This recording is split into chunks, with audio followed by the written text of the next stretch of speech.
This is an instructional video on a product called Variance, which is an acrylic-based coating that you put on walls to arrive at finishes like this. And this almost has a suede look to it. And this is a companion video to another example of a lighter color of Variance that was used in a bathroom remodel recently. So take a look at that video if you're wanting to see a real-life application of this and how it looks on an accent wall in a bathroom remodel. Here are the two colors that I am used in these videos. The lighter color is the one that I'm applying in the bathroom example on the accent wall. And this color is the one I'm using in the shop on how to apply Variance in the tutorial. The only thing that's left in the way of products that get put on is this one, which is called Plaster Shield. And it goes on either one of these colors or any color that you use at the completion of the process. And what it does is gives a glaze, a clear glaze. Once it's applied, it'll darken the color just a little bit, but it's a protection. Gives it that final look that really does make it look like plaster, feel like plaster. Now, when I talk about trying to get random consistency with what I'm doing in my application of this product, I'm really talking about trying to get repetitive motions going that I know in my head that I'm doing, that I try to just do consistently throughout the entire application process, which allows me then to know that over the course of a larger wall, I'm going to be doing roughly the same kinds of things, only in varied locations, but I'm making basically the same kinds of strokes everywhere I go. So in my case, this is almost the wax on, wax off stuff of Karate Kid days, but I'll go with patterns like this, about maybe 8-inch swirls, and come back the other direction as I'm applying the product. And then just doing that routine and keeping it real consistent, real tight, gives me the kind of look that I like for the style of work that I do. This is the first coat I'm going to apply. Not really getting that much material on my trowel either. And the first coat is just a matter of getting it on, because it's the second and subsequent coats that are going to really make the difference in the way the application looks. This is just trying to get a basic repetitive pattern going to begin with. You'll notice I'm kind of switching back and forth between the left side and the right side of my trowel. I'm not worried about the skips. That's just going to get it's going to get enhanced later on. I'm just trying to make sure that I put a real thin layer. This is just dry sheetrock, no primer on it at all, so it's soaking the material dry very quickly.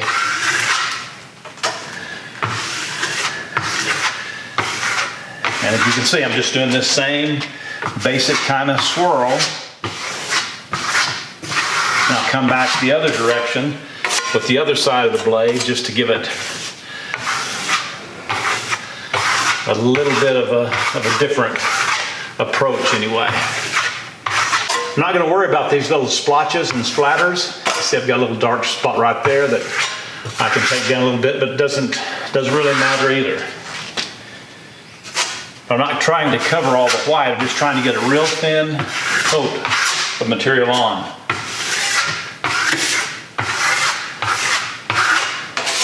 See, and if the material gets too dry, I just go ahead and take it off to the side and go back and work a little bit more with a little wetter stuff.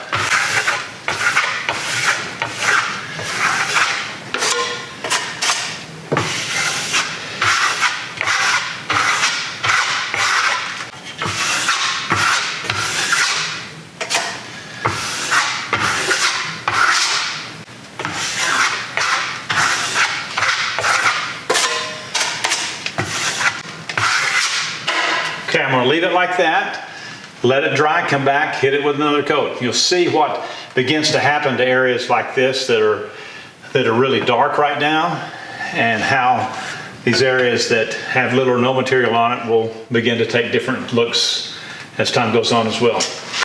Ready for the second coat. Follow just the same process as before, again repeating the same kinds of strokes. Just to make a point, this variance is quite a bit darker than what is shown in the video of the bathroom. This just points out the fact that this product can be tinted to any color almost imaginable.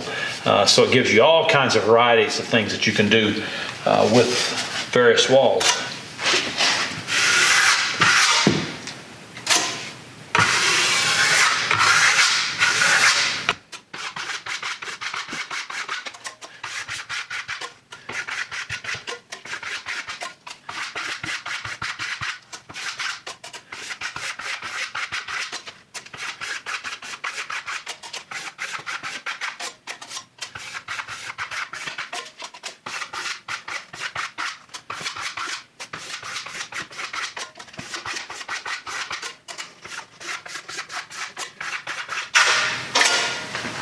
Second coat done.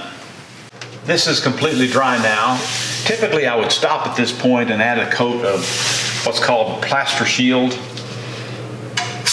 to this to give it its final protection. Plaster Shield does just what it says it does. It adds a layer of protection to the final finish.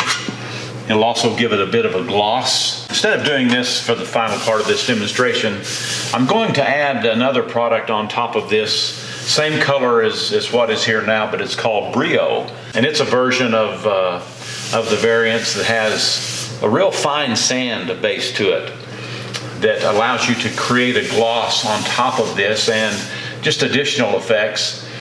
This again is the same color as the base coats that have been applied in the product name for this is Omnicoat, and then this is Brio that I'm going to add to it.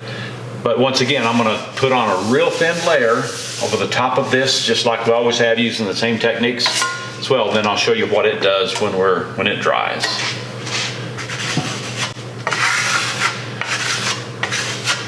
With each successive coat that you add, the smoothness of the surface gets more and more. And it's easier to apply, and it's easier to really thin it down as you go, just because this is almost getting a little bit of a glassy type of feel to it.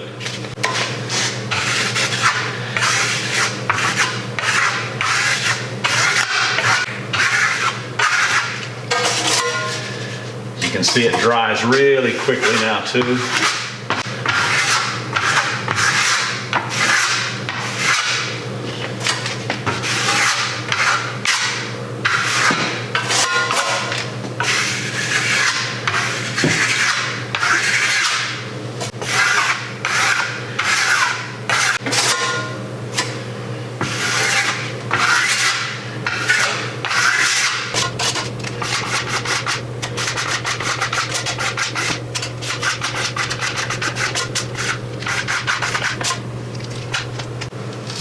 Now just one final coat of the Brio, and then I'm going to do what's called burnishing it, which I'll heat up the surface of it with another trowel and show you what effect happens there.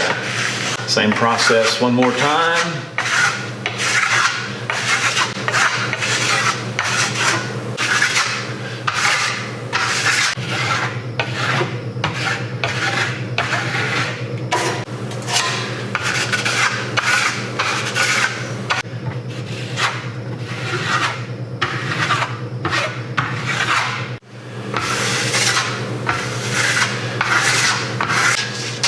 I've given this about 10 minutes since I put on the last coat.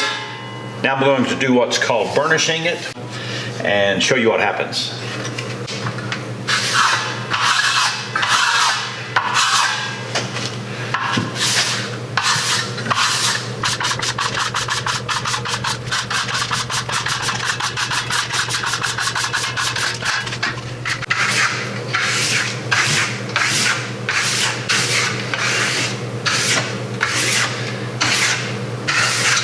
Pretty interesting, huh?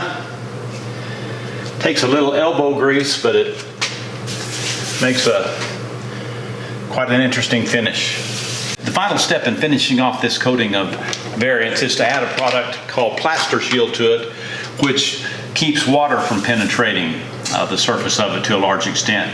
So even though this has a high gloss, looks like it's waterproof, it's really not, as you'll see. So you wouldn't want to use this in a bathroom or an area that's going to be a wet area where this could potentially get splattered with something that could discolor it. This will dry out real quickly, and then I'll add a coat of the Plaster Shield to it, and then it would be ready to be used in any type of applications apart from wet, direct water applications. The last step is Plaster Shield, which is what I'll do right now as I end this video. Thanks for watching. Be sure to check out other stuff on my channel and subscribe. Love to have you follow what's happening in Dop's workshop.